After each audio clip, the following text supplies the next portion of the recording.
জাহান্নামীর একটা করে ঢুকবে, উপর এক বালতি করে গরম পানি, ওই গরম পানিতে পুরো গা পুরো দেহ ঝলসে যাবে।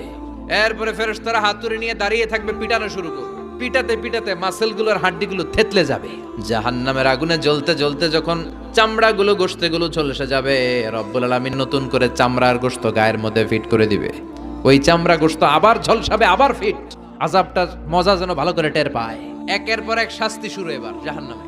যারা দুনিয়াতে আত্মহত্যা করছে, ছুরি মারছে, ও খালি ছুরিই মারবে। বিষ খাইছে, খালি বিষ খাবে। যে মেয়েগুলো ওড়নায় গলা পেঁচিয়ে এই আত্মহত্যা, তারা জাহান্নামের রশিতে আর ওড়নায় খালি আত্মহত্যা করতেই থাকবে। যারা স্মার্টফোনের ভিতরে ইন্ডিয়ান নায়িকাদের কোমর দোলানো ডান্স দেখেছে, অশ্লীল ভিডিও দেখেছে, জাহান্নামের গরম শিক চোখের ভেতরে ঢুকিয়ে দেওয়া হবে।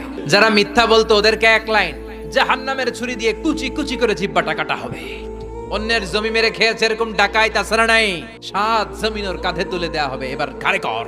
গিবত করে চগল খড়ি আছে না নাই, তাদেরকে আল্লাহ জাহান্নামের তামা দিয়ে নখ বানায় দিবে, আগুন ঝরবে ওটা থেকে।